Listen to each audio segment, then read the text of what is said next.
Hi, so Leanne from Cake and Eat It 3 coming back with, well, what do we do with our four-wheel drive or tow vehicle if you've got a caravan? Obviously we don't tow a caravan behind ours, but it's fully equipped to do just that, because you never know when you're going to have to. Now, this is our beautiful girl.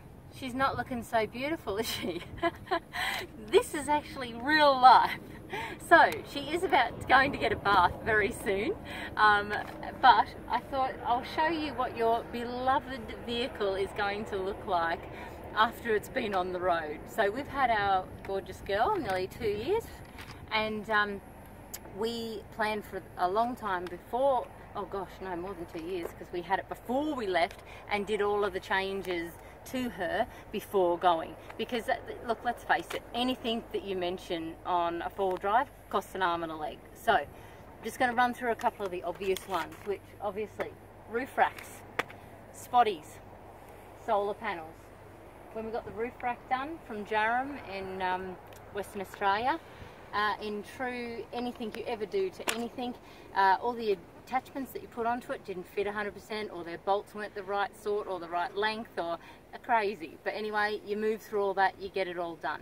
Okay, so we've got the 2 jerry cans up on the top of the roof, which have a locking mechanism on them, and on that basis don't buy the locks that we bought, so I'll show you them in a minute. Jerry can holder, gas bottle holder, rack to hold the solar panel so it can be adjusted up and down. Spotties, both front and side. Now, different states have different rules. Keep to the rules. Get a cover. In most cases, you can actually just get them so that they're covered, so that you're only using them when you're four-wheel driving, and then there's no issue. Okay. Bull bar, 100%. Don't even think twice. Not even a question.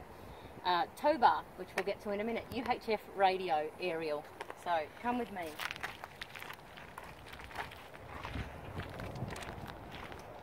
Obviously not everyone is going to have a rooftop tent, okay?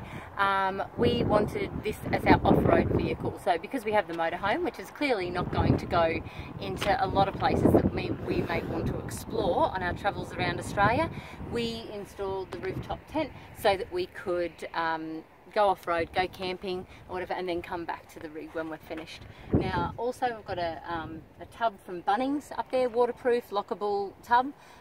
So really try and make the best use of your space up on your roof racks, because you know that's what it's there for.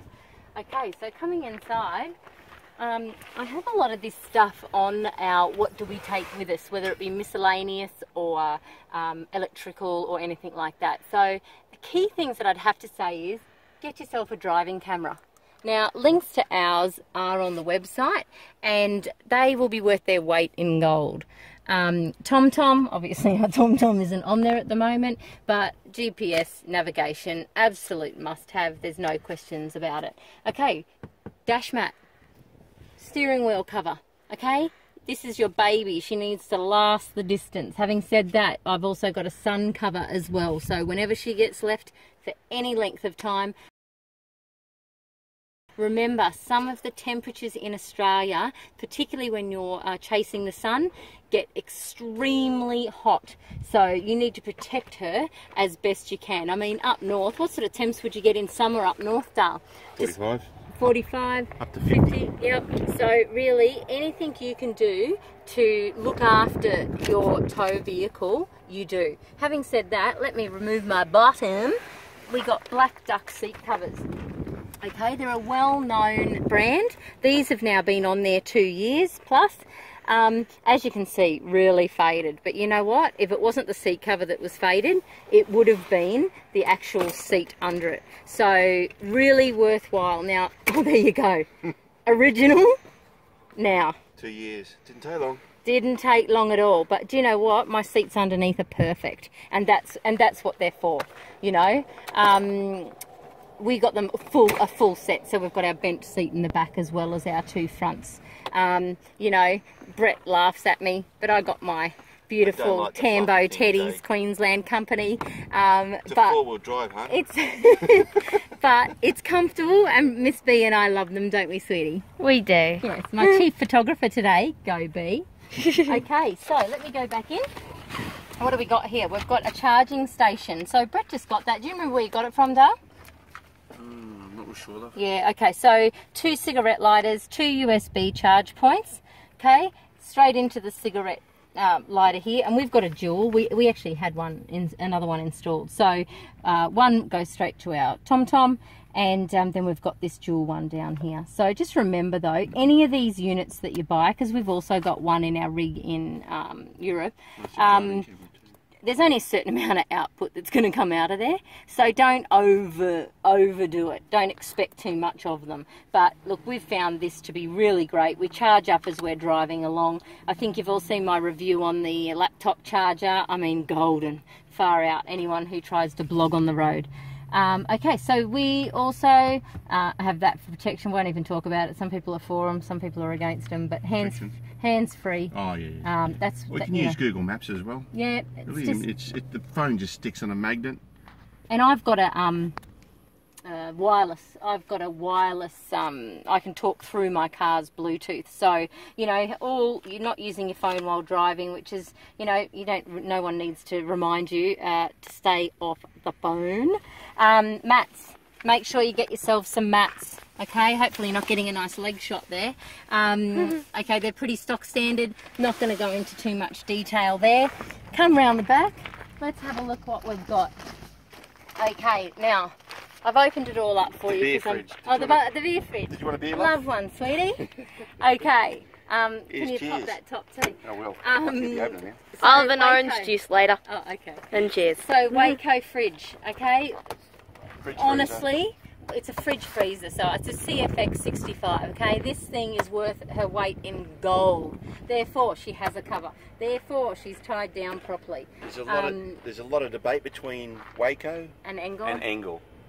We went with Waco. Apparently, at the time, it was quite good with power saving. So we went with this one. Yep. And freezer, fair income. It's always a big debate, this.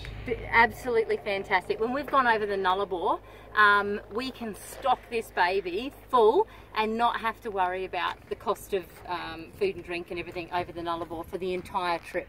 Okay, safety, fire blanket, fire extinguisher. Nice and easy to get to.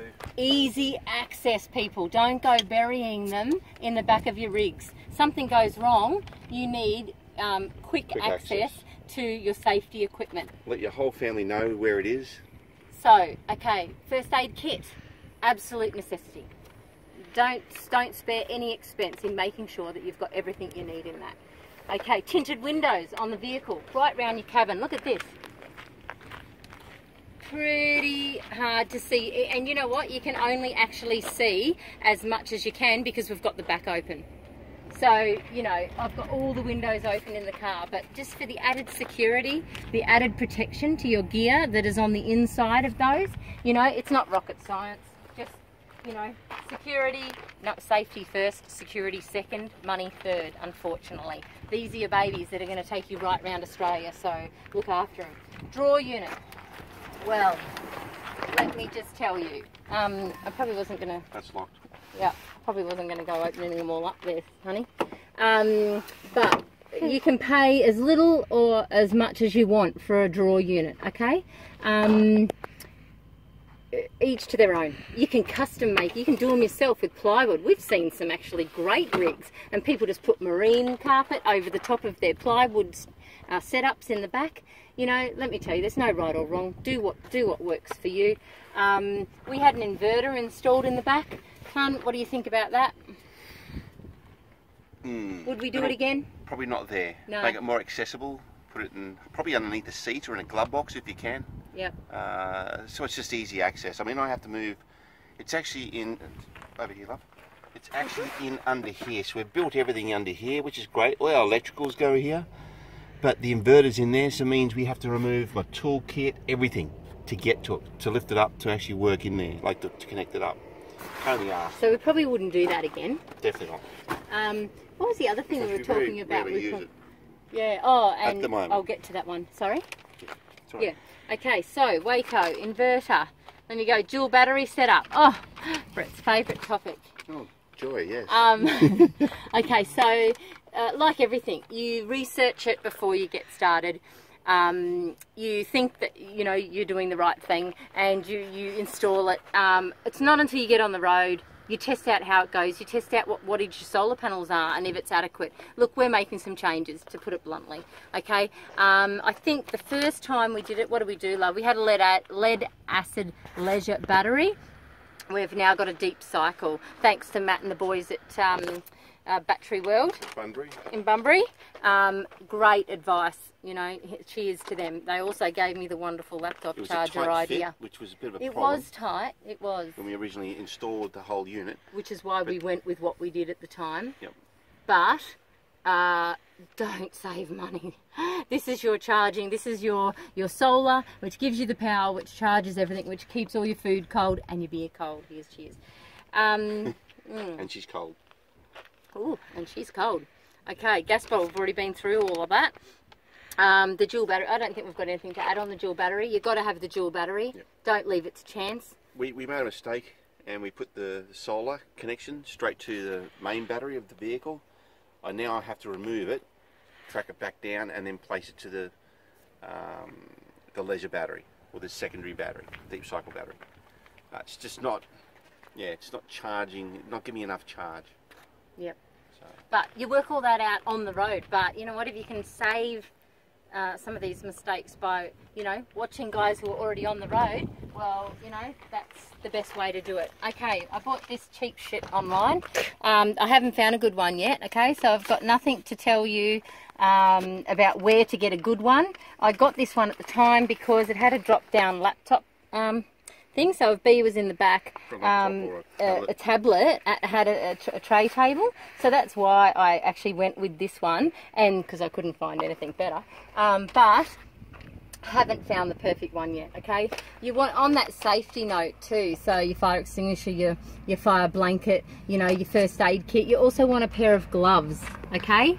Not necessarily for everybody on board, but you need some good safety safety gloves, because you're going to get out, you're going to be pouring around on the ground or changing tyres and everything like that. You know water's at a shortage. Whack the gloves on, do your dirty work, get back in. You know, nice and simple stuff. But you know what? Coming up to Christmas, these are the things you want to buy and whack in your cab. It's a hot day. It's a good stocking stuffer. Yeah. If it's a hot day, you're going to need gloves. Yeah. everything you touch hurts. Okay. Alright, so seat back hangers, yep, been through all the stuff in the front.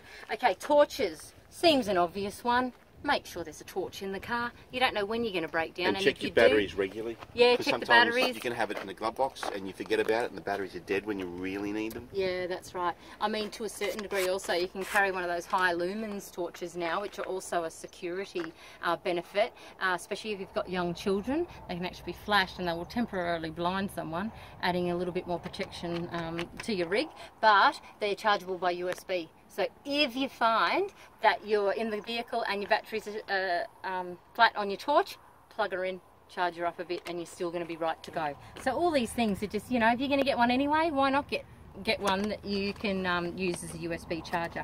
Whew, the flies are busy today, aren't they? And a burning hot sun. I want to stand in Dad's shadow. Oh, stay there, Dad. Big shadow too, isn't it, Dad? Oh, stop it. Jerry cans. Okay, already been through that. 220 litres. 220 litres sitting on the top. Okay, Dad, what's the lock? The don't get lock. Don't get lock? I thought you had it in your hand. No, I didn't. It was a different one. I've got a master lock. Got it from Bunnings. Don't bother. Don't bother. They're a pain in the ass. Okay. You get a bit of dust from just roads in general. It doesn't have to be bull dust. And it just fills up because it is a combination lock, it fills up the mechanism. Yeah. And it's really hard to undo. And when you get your numbers in sequence and you pull the lock out, he doesn't want to come out. It's just, the whole thing is just crap. It's good if you have a toolbox inside your garage. Yep, that's it. Don't waste your time on this particular lock. It is from Bunnings. So whether, I mean, I always believed in master locks, in all honesty, like Lockwood, very good locks. But maybe Bunnings have bought some really cheap models of them. Anyway, we're just saying. Okay, UHF radio, I've already been through. Side steps. Look, if you've got kids, you're going to need them. But, you know, ours came with our beautiful girl when we got her. So, bonus.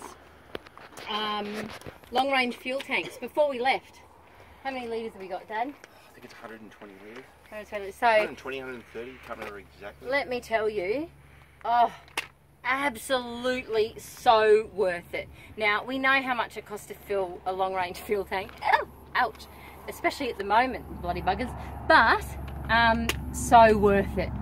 We have to do 2 fills of the Winnebago motorhome to 1 fill of this.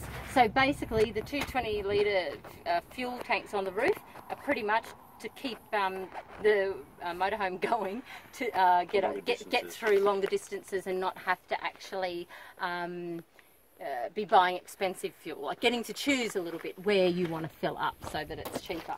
Okay, compressor, Dad. Compressor, we've got, I don't know where the compressor is actually, we did have it out earlier. It's buried in the back. Okay, I can air access compressor, it through so this. just we've got a little compact, it's okay, Dad. The compressor, we actually spent a couple of $100, give or take, on the compressor, which pretty much means when we're free camping in the middle of nowhere, before we get going, we just do a quick tyre check.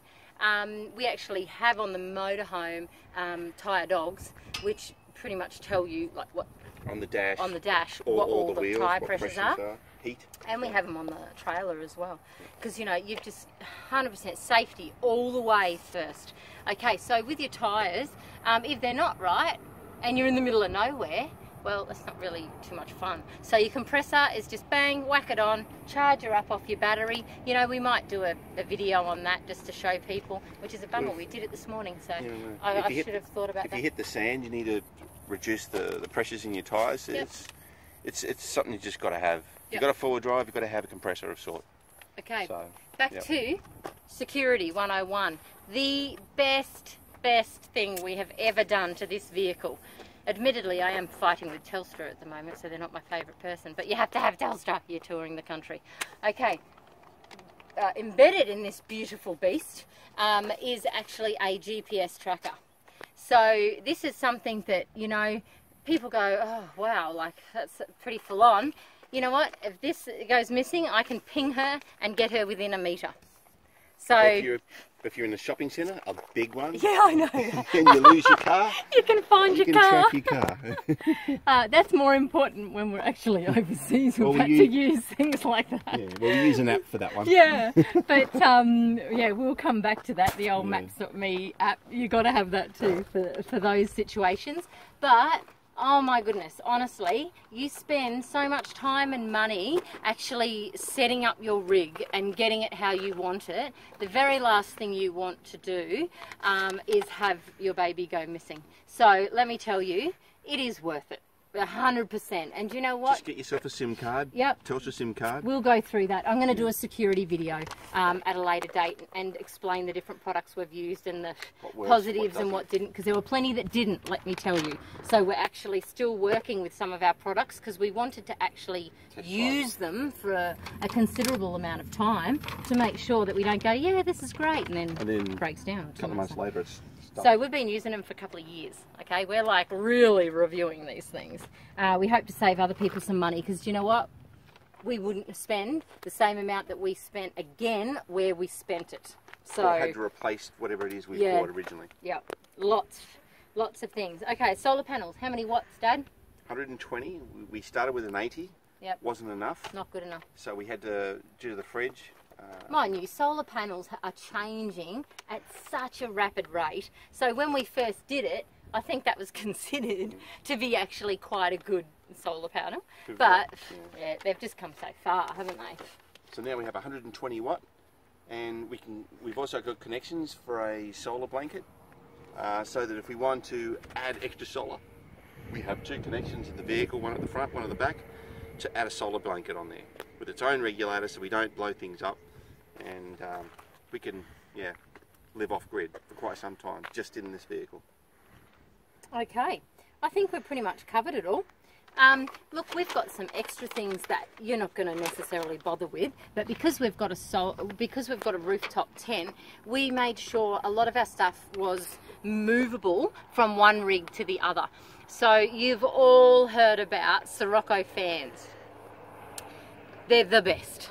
Okay, there's no question about it. We actually had our Sirocco, one of our Sirocco fans, fitted with a cigarette lighter end and an extended cord.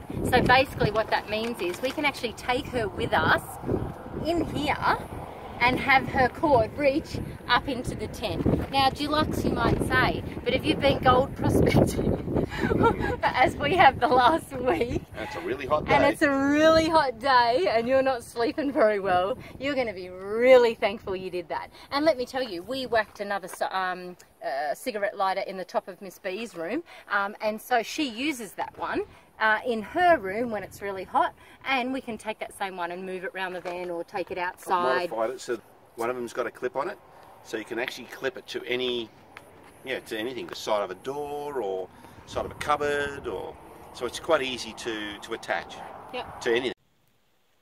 Okay, so these are the Sirocco or Cafrano fans. There's a link to these on our website under what electronics we took with us. Pretty easy to find. Okay, this one's fixed in quite clearly. This one is the one that we were talking about. Brett put a clip on it, so it can pretty much go anywhere. Really long cord, cigarette lighter end, done. Perfect. Okay, so there's our beautiful girl, Sexy Beast. Really, when you're getting ready to get on the road, just be really careful that you do good quality tyres, solar panel, safety gear. You know, we didn't go into actual four-wheel drive recovery gear or anything today. Not everyone's going to need that. Not everyone's going to actually use the four-wheel drive. Although, as you can clearly see, our poor girl has seen better days. She's also in need of a buff and polish after some recent prospecting trips. But anyway, why have a four-wheel drive if you're not going to use it, hey? Hopefully they pop out. So when you're getting started, it is really hard to know what's going to work. So this is 2 years after we've been on the road. If you're on the road in a four-wheel drive, you've made upgrades, changes, you know, taken something with you that you see as invaluable, whack it down below. Help everybody else that is at that planning stage of knowing what to get and how to make their, you know, car last the distance. You know, we were full-time, so we spent a lot of money before going on getting the things done that we knew we wouldn't want to try and find the money for once we were on the road. Everyone's going to do it differently.